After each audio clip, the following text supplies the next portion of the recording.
Well, hello again, everybody, and welcome to another episode of 100 Yards of Football. This is our draft prospects profile. I'm Harper LaBelle. Along with me is Vincent Turner, our host and co-founder. And Vincent, today we are going to get to talk about one of the players that has a meteoric rise with the college football playoff taking place. You want to get your best out of your best players, and we certainly have seen that from today's profile that we're going to do. But before we get to that, I want to say thank you to Logan Landers, our producer and engineer. He's put a couple pictures up. I don't like the gray uniform. I'll be candid with you, Ohio State fans. Don't hate me for that. I like the red, the scarlet, and I like the whites. Okay, they're just so classic. You go with the gray and the goofy helmets and all the other kind of stuff. What you do is it's fantastic. I get it. The red stripe that went down the middle of the helmet in the Rose Bowl that had the little Rose Bowl logo all throughout it, absolutely first class. Couldn't make out whether or not they had done that for the following game in the Orange Bowl. No, the Cotton Bowl. What am I saying? The Orange Bowl. And I don't know what they'll do for the national championship, but when you have lighting like you do in the LED lights, it doesn't show it like sunlight. So it's very interesting to see. But I will be watching this young man's helmet. I'll be watching his shoulder pads. I'll be watching his chin strap. I'll be watching everything that he does because you better pay attention when Jack Sawyer is on the field. What an amazing senior year he's had. And Vincent, his draft stock has gone up as much as anybody out there. Could you expect anything more from him other than now he's got to get 2 interceptions and a pick 6 and 3 fumble recoveries and 5 sacks? That's what I'm expecting out of this young man. But Jack Sawyer, your initial thoughts on him, Vincent? Movie script, Hollywood, background, I need to check it. Handsome guy. Last week, everybody here at 100 Yards Football know how high I was on Jeremiah Smith as being the best player in the tournament, right? But I got to take my vote back right now because this young man in 3 playoff games, 15 tackles, 5 sacks, and you brought this up, Harp, 5 passes batted down at the line of scrimmage, 1 interception, and a fumble recovery that won the football game last week. In the last, before the playoffs started, all we can remember about Mr. Sawyer is how he reacted when Michigan tried to plant the flag in the middle of their field. But some way, somehow, somebody got to him and said, young man, you got money on the line. We got you listed as a 2nd-round pick. But most of all, you the team captain. You got to take the Buckeyes and our team to another level. And he's done it defensively. And then when you think about all the great Buckeye defensive players that left that school, from Chris Spellman to Jack Tatum, to Antonio Winfield, to Jim Stellwagen, Randy Gradishaw, his performance on the defensive side of the ball, like you said, Harp, it might be the best ever in college football. It's almost like watching the NCAA tournament in basketball and one guy taking his team to the NCAA championships and winning 6 games, a.k.a. Glenn Rice when he was at Michigan.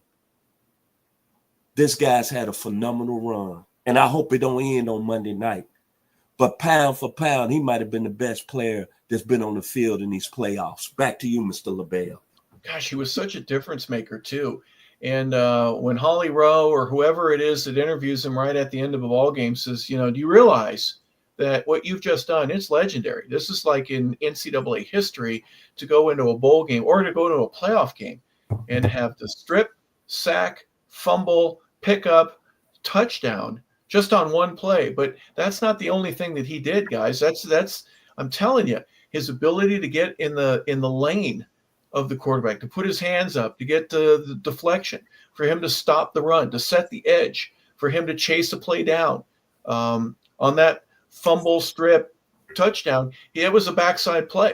He's making a rush. The quarterback escapes on the far side of the field, and he chases him down, tackles him, picks the ball up. It took a perfect bounce, don't get me wrong, but unbelievable. So his athleticism is a big portion of what we want to acknowledge here today. But his smarts, he's just a real savvy guy. He recognizes offenses what they're trying to do, and he puts himself in a position to stop it. Pretty simple when you think about it, Vincent. But he's an Aiden Hutchinson type body, 6'5", he's 260. He could be with a small waist, right? He could be 275, and you wouldn't be able to tell much of a difference other than he'd be near unstoppable. Now, do you move him inside? I hope not, but is he a Dan Hampton guy that has his hand down for every play, or can he stand up and still play outside edge linebacker type of 3-4 versus a 4-3? Those are some things that'll come into play here. His hand usage, he probably needs to get better in his second move. There'll be some tackles that we'll be watching him and say, yeah, I can stop that bull rush, or I can stop that arm rip that he has. But he's going to get better and better and better. At least that's what I foresee in his future. And he's going to be very difficult to block. No matter if you're a 310 or 330-pound offensive tackle, you're going to struggle against a guy like this. Give me your thoughts in terms of his ability to stop the run and force plays to go either outside of him or in another direction because he's there. Outstanding run defender. Excellent tackler. Great first step. What I didn't really realize about him is that after he had that great game against Texas, and we all know he was a national hero, I went and did some background work. I was on YouTube. I didn't know how great a basketball player he was. Go look at his highlights. Here's a guy that's got like a 33 or 34-inch vertical. I mean, just go look at his high school highlights. And this guy's above the rim, man. That's what really shocked me. But when I look at effort, I look at a hard-nosed football player. Hop, you know we come from the old school. More athletic Jack Youngblood. More athletic Moreland Olsen. More athletic Dave Robertson. More of an athlete than Ted Hendricks. Very hard-nosed player that I remember played at Mississippi State, Jimmy Webb. And another one, Billy Jackson, that was all SEC in 1980. A little bit Jimmy on Elrod that went to Oklahoma, and Art Steele that played in Kentucky that was a Kansas City Chief. This guy has shown the nation, and hopefully all the draft prospects, to me, he a can't-miss prospect. Look what he's done in the playoffs against the high-level talent. And the one thing you know about him, just looking at his interviews, Hop, that I'm very impressed with, he's no nonsense. He's team first. And he's all about the team. He's the team captain. And Hop, you know how tough that is. Everybody looking towards you. And his performance in these playoffs has been at another level. Back to you, Hop. Yeah, here's a guy that he exudes the type of humility and humble answers. And yeah, he's not an oh shucks guy, but he's pretty dang close. Yeah, my teammates are this. They help do that. And he's got some great ones around him. His linebackers, obviously the secondary, they're as good as you can get from a talent perspective. And he's getting to enjoy and reap the benefits of that. And certainly will at the NFL level. Jack Sawyer, again, 6'5", he's 260 pounds. He's from Pickerington, Ohio, which is a suburb of Columbus, which means he's wanted to be a Buckeye his whole life. And for him to go out like this, with the possibility of being a national champion and being on the team that was the first in terms of the new playoff format, you'll get that for the rest of your life, right? He won't ever have to pay for a meal in Ohio again. 56 tackles going into the playoff. He had 9 sacks. 6 passes deflected. Gosh, he had probably that many just in the playoff games. He had an interception, forced 3 fumbles, 2 fumbles recovered for touchdowns as well. So his statistics basically are as good as you could ask for anybody, and this is over a season. And he's done so much in just the last couple of weeks. Around the board, every defensive end that we will be discussing on our draft prospect show will need to work on their second move. Everybody knows that the power or the bull rush or the swim or your first step, getting around somebody, that's great. But at the NFL level, what's your other move? And that's one thing he'll probably need to work on, get a little bit stronger. There's a critic that says that, where do I have it here? He's got a lot in his tool bag, but he needs to work on something other than the hand swipe, the power move, and the rip slap combination. Here, this gets me every time. So Logan, you can laugh at me out loud if you want. His athleticism and ankle flexion limit his ability to corner and truly stress the arc.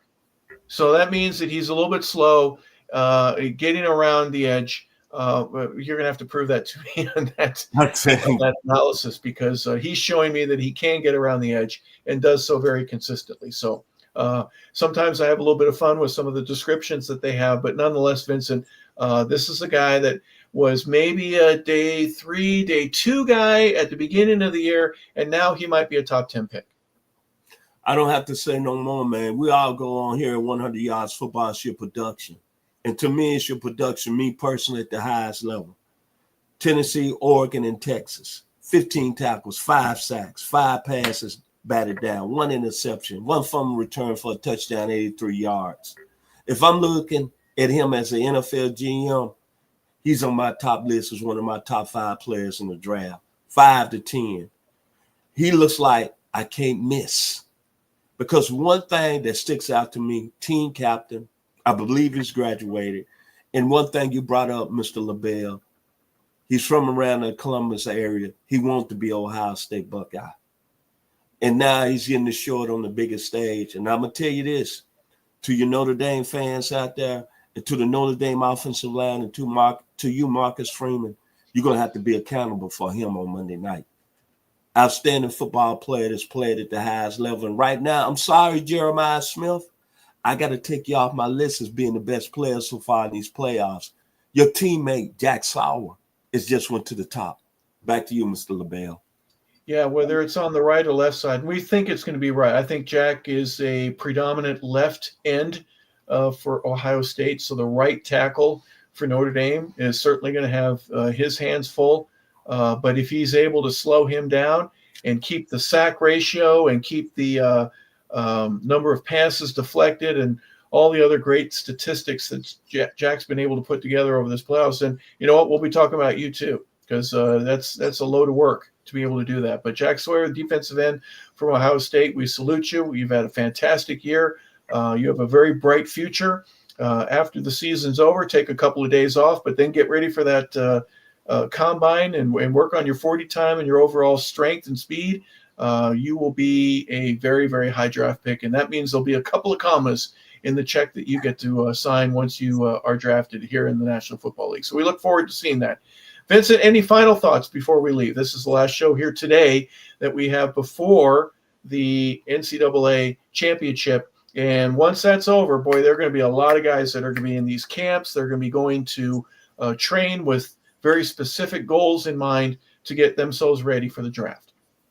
One thing all I got to say when you think about Jack Sawyer, the Ohio State Buckeyes representing at a high level. Back to you, Mr. Harper LaBelle. Give me an OHIO before we go. Just one. The great Ohio players, a.k.a. Sugarfoot, lead singer. OHIO,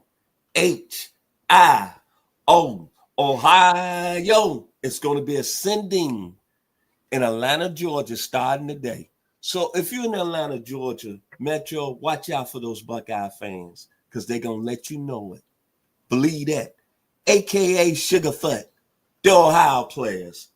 Mr. Jack Sawyer, the Ohio State Buckeye. Hey, Vincent, real quick trivia question. How do you know you're talking to a jet fighter pilot? Because he's going to tell you. That's how you know. So how you know you're going to be talking to an Ohio State fan? They're going to be bringing the swag.